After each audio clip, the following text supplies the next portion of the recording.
오늘 미가서 3장의 말씀 계속 어제에 이어서 하나님께서 이스라엘과 유다 땅에 심판하실 그 재앙에 대하여 경고하고 계신 말씀이 이어지고 있습니다.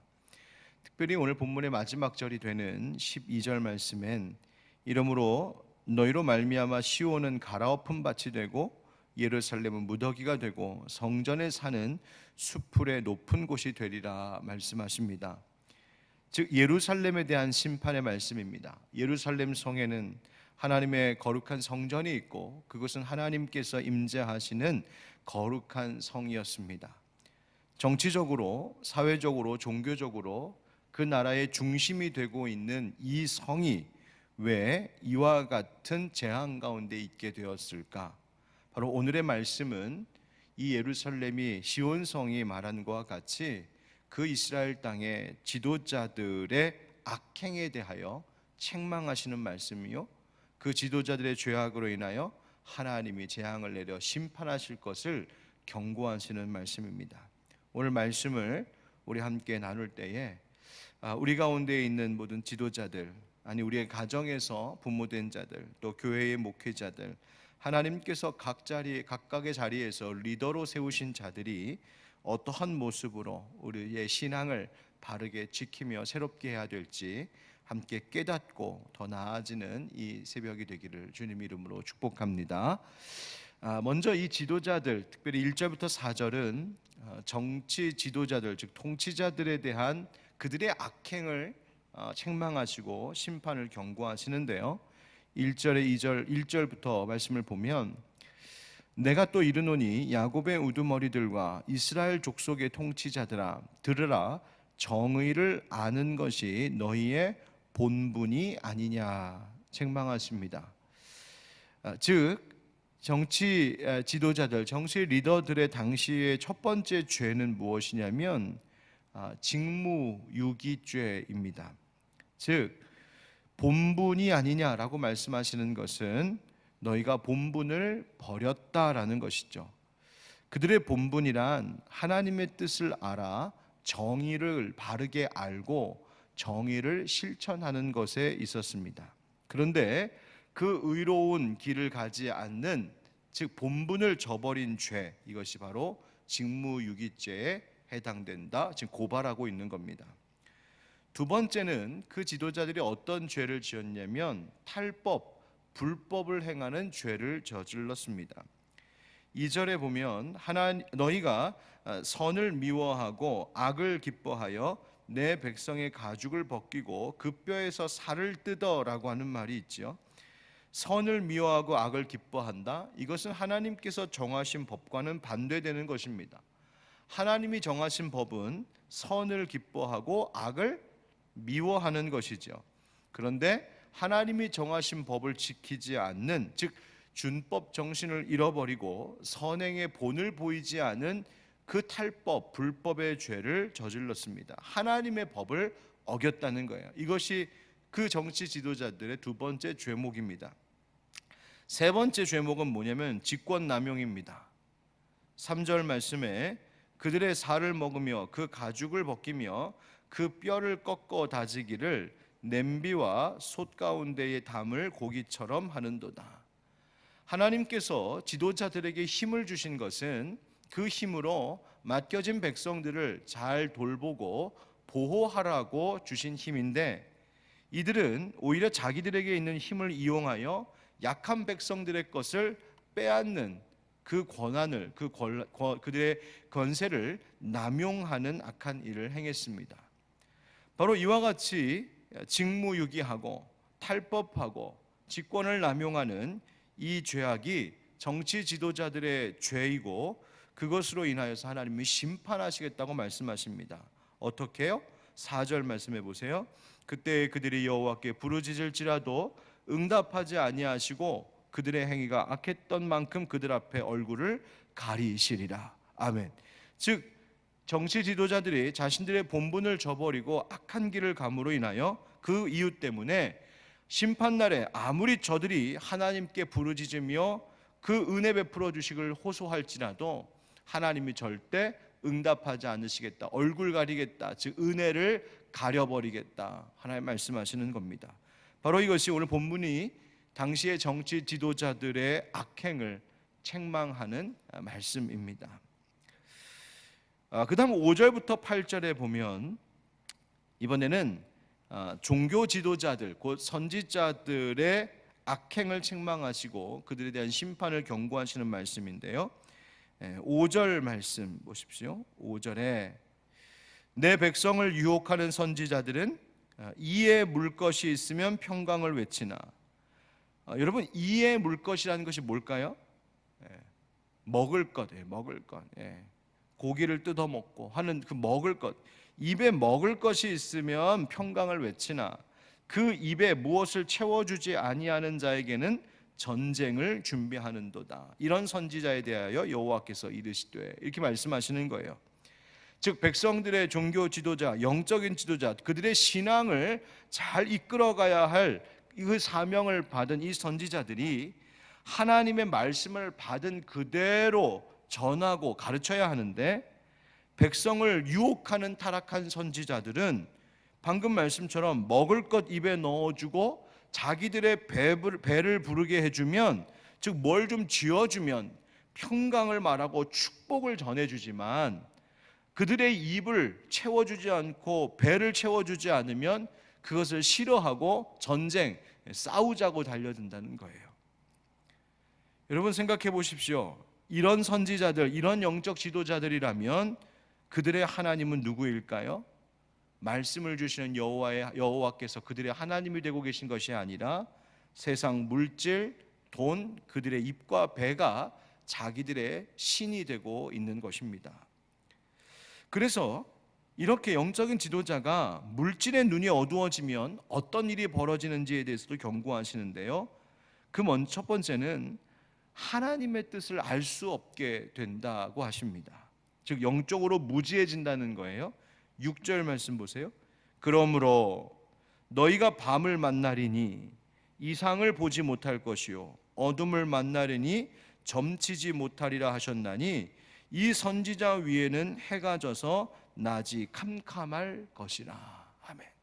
여러분이 영적 지도자들에 대하여 왜 자꾸만 이 재물 문제, 물질 문제에 있어서 깨끗하고 욕심을 버려야 된다고 자꾸만 강조하냐면, 그 물질의 눈이 어두워지면 영적으로 어두워져서 하나님의 뜻을 헤아릴 수 없게 되기 때문이에요. 결국 어떤 일을 겪게 됩니까? 부끄러움을 당하게 되는 거죠. 7절 선견자가 부끄러워하며 술객이 수치를 당하여 다 입술을 가릴 것은 하나님이 응답하지 아니하심이거니와. 그러니까 영적인 지도자가 물질에 어두워져서 하나님의 뜻을 헤아리지 못하면 하나님의 말씀을 전할 수도 없고 기도에도 응답되지 않으니 결국 수치를 당하게 된다, 하나님 말씀하시는 겁니다. 자, 이처럼 정치적 지도자이든 종교적 지도자이든 자기의 본분에서 벗어날 때 반드시 문제가 생기는 것입니다. 그 어떤 직임이라도 이것이 하나님께서 주신 것이요 하나님께서 주신 권한이라고 하는 이 정신을 잃지 말아야 하는 것이죠. 지도자들뿐만이겠습니까? 우리 모두에게 해당되는 이야기입니다. 성도는 성도의 본분에서 벗어나지 말아야 합니다. 가장은 가장의 본분에서, 직장의 직원은 그 본분에서 벗어나지 말아야 하는 겁니다. 그 주어진 일을 하나님께서 정해주신 그 법대로 해야지 거기서 어긋나는 순간 문제가 발생합니다. 사실 생각해 보면 하나님께서 이 사회 안에 우리 각자에게 주신 기본적인 양심과 하나님께서 이 세상 가운데 허락해 주신 사회적 제도, 사회적 규율, 그 양심에서만 어긋나지만 않아도 우리는 우리의 본분에 아주 많이 성실해질 수 있습니다. 특별히 오늘 말씀은 하나님을 경외하는 자들이 영적으로 아둔해지지 않도록 주의해야 할 것을 말씀하고 계세요. 특별히 직분을 맡은 자일수록 그렇습니다. 여러분, 지금 코로나가 오래되면서 교회에 발걸음하는 수가 현저히 줄어들면서 여러분들 우리가 내가 이런 직분을 받은 사람이었지, 내가 장로고 내가 안수집사고 내가 권사고 내가 이 교회의 목사, 내가 이런 직분을 받은 자인지라고 하는 것을 혹시 우리가 자꾸 까먹고 살고 있지는 않은가 생각도 해보게 됩니다. 내가 하나님 주신 직분 받은 자인데, 직분을 그 본분에 맞게 행할 때 하나님께 영광이 되는 것입니다. 그래서 이 미가 선지자는 뭐라고 말하냐면, 자신은 그런 거짓되고 어두워진 선지자들과 다르다라고 말하고 있어요. 뭐라고 말하냐면, 우리 9절 같이 읽겠습니다. 9절, 죄송합니다. 8절입니다. 시작. 오직 나는 여호와의 영으로 말미암아 능력과 정의와 용기로 충만해져서 야곱의 허물과 이스라엘의 죄를 그들에게 보이리라. 아멘. 미가는 지금 뭐라고 말하냐면, 나는 다르다. 어떻게? 나는 여호와의 영, 주님의 영과 그분의 능력으로 채움받았다는 거예요. 즉 성령으로 충만함 속에 지금 이 사명을 감당하고 있다, 이 말씀을 전하고 있다 하는 겁니다. 그리고 성령이 자신과 함께 하심으로 어떤 일이 자신 안에서 일어나냐면, 그 정의와 용기, 즉 그 마음속에 정의감을 주시는 거예요. 불의한 것과 타협하지 않는 정의감을 주시고, 그 다음 야곱의 허물, 이스라엘의 죄, 즉 백성들의 죄를 꾸짖으며 그 죄를 드러내 보이기를 두려워하지 않는 용기를 주셨다, 성령께서. 그래서 이 일을 지금 하고 있는 것이다. 내가 이래서 이 예언의 말, 이 심판의 말을 전하고 있는 것이다 라고 말하고 있습니다. 여러분, 하나님께서 지금도 이와 같은 사람들을 찾고 계신 줄 믿습니다. 지금도 하나님께서 주시는 그 성령의 충만함과 능력, 그 정의감과 그 용기를 가지고 이 어둡고 거짓이 많은 시대에 하나님의 진리를 붙잡으며 그 정의를 위하여 살아가는 하나님의 신실한 백성들, 그 직분 맡은 자들을 하나님 찾고 계시는 줄 믿습니다. 여러분, 그래서 우리가 기도해야 돼요. 맡은 자일수록 기도 많이 해야 됩니다. 뭐라고요? 하나님, 우리가 영적인 어둠과 영적인 안일함에 빠지지 않게 해달라고 기도해야 됩니다. 영적 어둠에 빠지게 되면 어떤 일이 벌어지냐면, 9절과 10절 말씀에 보면 이 10절에 특별히 시온을 피로 예루살렘을 죄악으로 건축한다. 무서운 일이죠. 왜 이렇게 됐을까? 우리 11절을 같이 읽어보겠습니다. 11절 시작. 그들의 우두머리들은 뇌물을 위하여 재판하며 그들의 제사장은 삭슬 위하여 교훈하며 그들의 선지자는 돈을 위하여 점을 치면서도 여호와를 의뢰하여 이르기를 여호와께서 우리 중에 계시지 아니하냐, 재앙이 우리에게 임하지 아니하리라 하는도다. 아멘. 정의를 행하지 않고 이 온갖 물질에 대한 욕심에 빠져서 진리를 말하지 않고 거짓된 것 말하면서도, 즉 죄를 행하면서도 스스로들 뭐라고 말하냐면, 하나님이 우리와 함께 계시니 걱정 없잖아,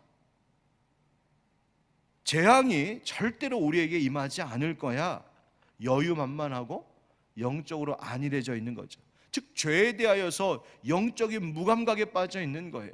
하나님께서 지금 우리와 함께 하시는지, 아니면 하나님께서 우리를 심판하시려고 진노의 눈빛으로 우리를 바라보고 계신지 감각조차 하지 못할 정도로 어두워져 있다는 것입니다.